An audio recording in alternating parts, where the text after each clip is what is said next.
Hey everyone, this is Chris. And Lorenzo. And welcome to our Best of Saturday series. Now that we have hundreds of episodes, we get a lot of listeners asking us where to start. So we'll be selecting some of our most popular episodes to share each Saturday from our years of podcasting.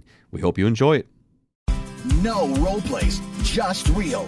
Chris and Lorenzo share 4 decades of combined experience to help you become a more effective leader. We've never really, as a workforce, spent a lot of time on making sure we're developing good leaders. We'll be able to share stories, experience, mistakes, failures, successes. This is Hacking Your Leadership. Welcome to Hacking Your Leadership. I'm Chris. And I'm Lorenzo. And Lorenzo, on this episode, I want to talk a little bit about accountability. I just administered an employee engagement survey for one of my clients, and the results were largely predictable. One of the questions specifically on this survey is one that typically comes up as one of the lowest scoring questions on any of the surveys I've ever administered for any company ever. And that is the question that says, my coworkers are committed to doing quality work. And when I say low, I don't mean low. It was actually a pretty high score still. It was just lower than the other question scores on the engagement survey. And the reason why it can largely be expected to be lower than the rest in most cases is because a lot of people have the tendency to believe that even if they have hardworking coworkers, that they themselves work just a little bit harder. You know, that every person is the hardest working member of their own team, and everybody else, even the really hard workers, the good workers, are just slightly below that. And so people will in order to validate their own work, will oftentimes answer that question a little bit lower than the other questions, you know, whether or not their employees are committed to doing quality work. And then when I look at the comments that are left for a lot of these surveys, some of the comments talk about a lack of accountability, meaning people don't like feeling that their coworkers are getting away with murder while they themselves work their butts off every day. Now, I know, and you probably know this too, that many of the people who will say they don't like their coworkers getting away with murder while they work their butts off every day, they are also the one in the minds of the coworker who thinks they're working hard every day while this other person is not being held accountable. So you have to take some of it with a grain of salt. But when enough people are saying it, you can't just ignore it. You know, the job of a leader, if you start seeing trends like this, is you have to try to dig deeper and talk to people and figure out where this is coming from. And so I've always believed 2 things that seem to kind of fight with each other. They don't necessarily live in the same world peacefully. One of them is that praise should be public and accountability should be private, right? That's something that I think a lot of leaders agree with. But on the flip side, if the people you work alongside don't get the sense that people who are low performing or underperforming or who are not committed to the organization, if they're not being held accountable, then that can cause a rift in the morale. And so there's this dance, I think, that a lot of leaders have to deal with when it comes to how do you hold low performers accountable without falling into this trap of like, oh, ranking lists and, you know, the lowest 5% get fired and all that. Is this something you struggle with ever? Yeah, well, it's definitely something that I think, you know, every leader has to work through, especially if you're looking to build, you know, a culture of empowerment, inspiration, and accountability. Right. You know, you've really got to figure out the space that you're comfortable in, but also, you know, understand that as a leader, like I agree with you when it's like the praise in public and punish in private. Like that makes sense to me.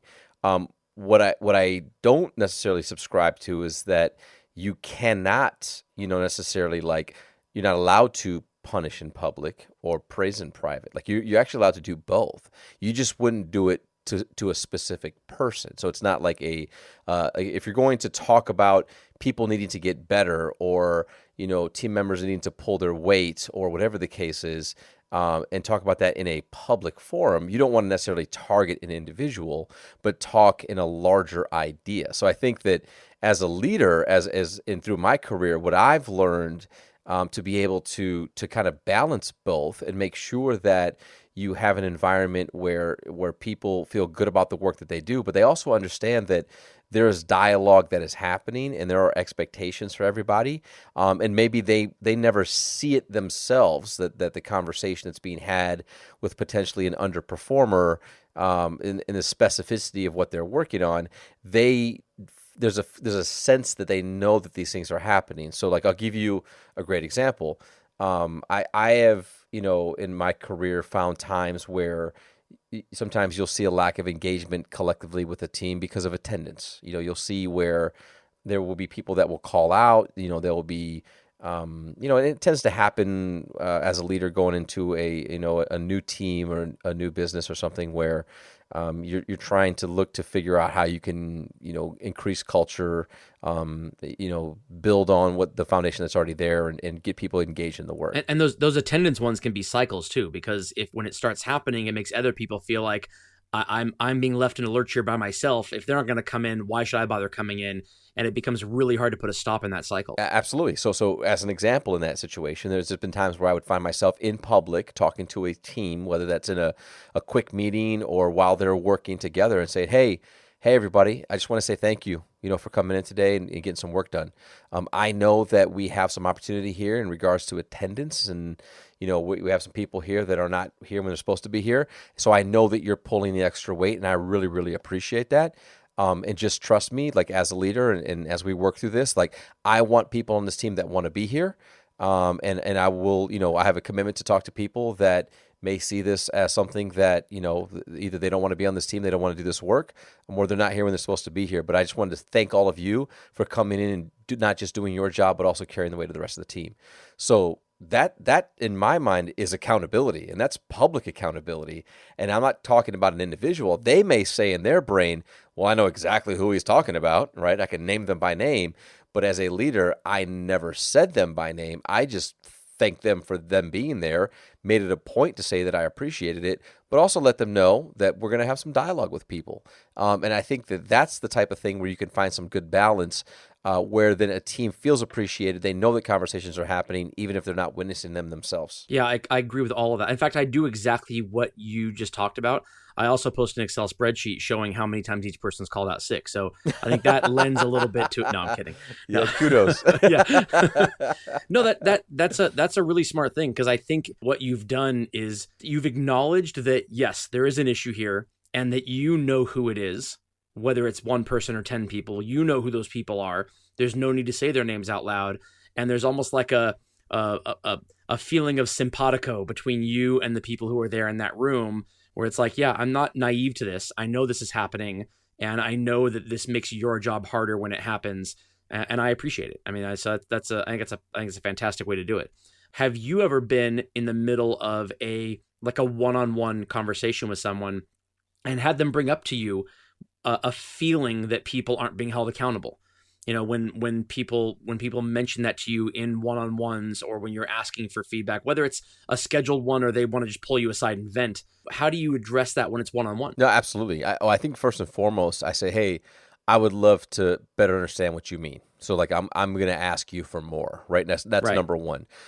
Number two, it's also clarifying that, hey, like I do want you to know that that my expectation is that you're not aware of accountability conversations unless the person being held accountable tells you, because I think it's a big part of leadership to do exactly that. That we want to make sure that we're praising and that we're giving recognition and that we're talking about what wonderful work it is that you're doing or your peers may be doing in front of others. But at the end of the day, my expectation is that you will never know if I'm holding somebody accountable and I'm having dialogue about their lack of performance or their lack of engagement, unless they tell you. But I know, and as a leader, I'm usually very aware of those conversations that are happening. I said I can tell you that those conversations are happening, but I would love your insight. I would love what you believe to be places where we can get better at this, because perception does matter.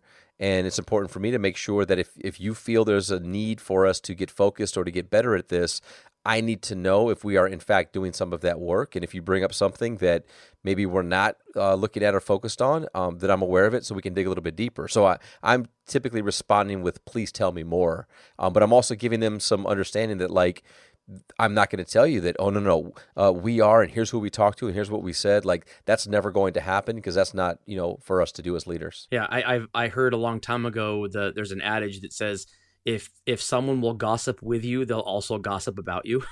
Yeah. And it is the same thing. If you manage to talk to a leader, and that leader in the course of a conversation like that talks about the specifics of who's having issues and what's being done about it, believe me, they're doing the same thing about you to somebody else as well. Yeah, I think another piece of this too, especially if you're a leader of leaders, is that you talk in the same element around leaders and mistakes that are made and conversations that are happening. And so, like, as another example, there's many times where I will clarify. I'll say, hey, like, please also understand that the interesting thing about leaders, especially those that are, either new to role or still learning in role, which I think everybody's always learning in role, is that, we don't typically get the same pass to leaders to learn, develop, make mistakes, and move past them like we do with individual contributors. And so I will always say that also in public forums, say like, hey, look, we're learning and evolving and trying to figure things out the same way that you are. So when, you see leaders make mistakes, please understand, like, that's a part of learning and growing. I would never hold on to a mistake that you made 3 months ago or 6 months ago, because my expectation is that you learn from it, we don't repeat it, and you get better for it. I was like, what makes it harder for us to do that for leaders is that they tend to do it in a public forum. There's spotlight to it, and people just assume that because you have the title of a manager or this or that therefore you know everything, you make no mistakes, you always have a great attitude, you never lose composure, Right. which is just not the case. And I will share with the team. I said, so please know that, like, I find myself in many conversations as a leader of leaders having dialogue with them around where they were wrong, where they made a mistake, where they said the wrong thing to you, where they didn't, give you the support that you needed at the time that you needed it. And they're learning and growing as well. So I think it's important that, when you talk about the culture of accountability, and you're looking for the balance of letting people know that it's happening, but not being specific into what it is, that you also talk about how that works for leaders and how that might be a little bit different, but it's also the same, that we're all in this journey together, and that we owe it to each other, to want to get better. And that requires real dialogue, transparency,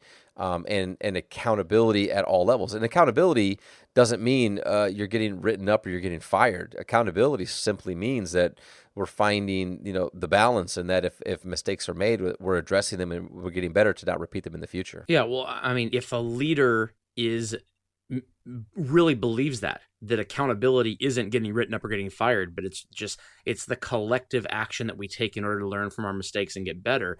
That is the type of culture that fosters a belief that it's okay to make mistakes. And if you believe that a mistake and that accountability, the definition of that is something that is career stalling or potentially career ending, that then you develop a culture full of people who are risk averse.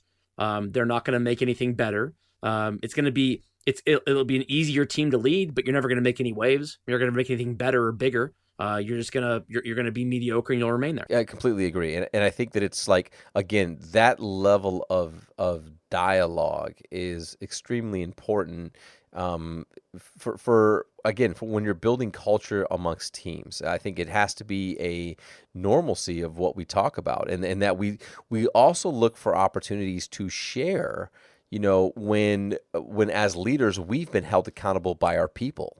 Like, again, like I know we've talked about in the past around making mistakes and around, owning mistakes and things like that. But it's also a good time to talk about that and say, hey, you know what, like, as the main leader or the whatever, there's many times where I have this great idea and I think this is going to be the awesome thing and this is exactly what we need to do. And then I share it, and you know what happens? Nobody says anything because of my title and what I do. And then we get out in the hallway and somebody goes, hey, Lorenzo, like, that's actually not going to work. That's not a good idea. And we probably shouldn't do that. Right. And then everybody kind of laughs. And I go, you know what? You're right. And the reason why I know you're right is because you actually do these things all day and you have a different perspective and you have a better relationship with the team and you're closer to a customer or, the end user or whatever that is. So I'm going to trust that when you tell me this won't work, you have more perspective on this. And I appreciate that. And you share those types of things with your team and other people to say, even I make mistakes and I am accountable to my leaders and to all of you, that if I have a bad idea or I make a bad, judgment call, that I have to own it as well. And not let my ego drive that to the front, but to allow the collaboration and the team to bring me back to reality and to make a better decision, to have a better strategy. Yeah, that's completely true. So, we talked about why how to publicly punish, for lack of a better word, and about owning it as a team and not speaking about an individual specifically.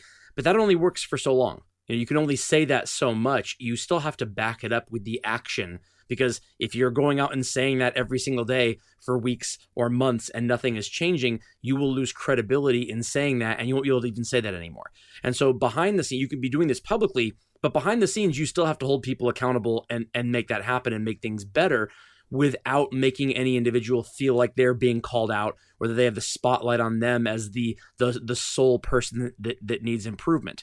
And so what are the ways that you balance that and making it sure that the team looks at this as development that we all go through and that nobody feels called out? Well, I think you can't control if people feel called out or not, because trust me, like when you have the individual dialogue and say things like your performance is unacceptable, or say things like it seems like you just are not happy here, based upon the behaviors that I see in the way in which you show up to work, people may feel called out, even if it's in a private situation. Oh, that's what I mean, though. I mean publicly called out. If you never make anybody feel called out privately, I don't think you're doing your job as a leader. Sometimes people need to be called out, Sure.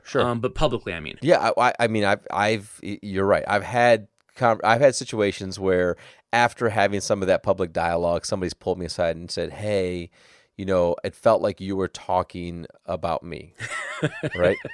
And then my response. Usually that means you were. My response normally is like, "Well, do you think I was? And why do you think that I may be talking about you?" Right? Right. If the shoe fits. Well, I want to add something to that really quickly is that I would look positively on a person who said that, because it's showing a level of self-awareness that maybe it's like, oh, maybe I was already thinking this was an issue and now it's being talked about. The employee that would worry me more is the one who I was talking about, and they didn't pull me aside later. They just went about their day like they were doing before. Yeah, well, I also think though, like in all fairness, they should know if you're talking about them, Of course. if you're in a public forum. Yeah. Because hopefully you've had private conversations before that many times. Yeah. Absolutely, right? Yeah, so absolutely. But I think to answer the other part of your question though, is the only way that you have good balance and you actually continue to build the culture around not just what you say but what you do is that bad people have to disappear. Like they have to go away, and the team needs to see that. The team needs to either see that there's change, or they need to see that the people that they know very clearly are disengaged or don't want to be there are no longer there, and that's perfectly okay. Because if people say that they're not happy and they don't want to be there and work with the team and do that type of work, then I'm like, hey, that's great, because we're on exactly the same page, because I feel the same way. Like you shouldn't be here either. Right. So like, what can I do to help? And how can we get you in a place where you're going to be happy, you're going to feel good about the work that you're doing, and that you can go on and live your life and add value somewhere where you feel you want to add value. I completely agree. And with that, it brings us to this episode's 1 Minute Hack. The 1 Minute Hack. Okay, for this episode's 1 Minute Hack, here's what I'd like for you to do. Get out your pen and paper, and as you think about your team and people that may be struggling in regards to meeting expectations, I want you to write down their name. And I don't know how long that list is. Hopefully it's not that long. If it's really long, then there's probably some more basic foundational work that you need to do. But I want you to write down the names of the people that you feel could definitely use some help to meeting expectations and then potentially being able to exceed expectations. Next to their name, I want you to write down the person that you feel would be their best resource. Somebody that does what they need to get better at really, really well, and has an ability to not just role model it and show it, but be able to train it. And the reason why this is important is because, as Chris and I were talking through this episode, when you have these private conversations with your people that may be struggling or are underperformers, I think it's really important to talk to them about saying, we want to help. We are looking to make sure that we've done everything we can to help you get to the point where you are meeting expectations. So what I would like to do is say, I've got an idea of who we have on our team that can help you get better at the work that you're looking to do. But I would also allow you to pick somebody if there's somebody that you feel you have a better relationship with, or that can help you with the work that we've been talking about where maybe you are below expectations. And you allow them to have a choice, but you want to be prepared in case they don't have somebody or they're open to it that you can give them to, because at the end of the day, you're going to hold them accountable to the result regardless of whether you pick or they pick. The reason why this type of strategy works really well when finding balance to culture is that it includes the team and helping each other get better. And as they see that they're spending time with their peers to build skill, and that you're pairing them up with people that do the job well and those that may be struggling, they understand that this is in essence an element of accountability, that there is work that's being done behind the scenes that they're not a part of, but they are a part of the process as they are helping their peers to get better.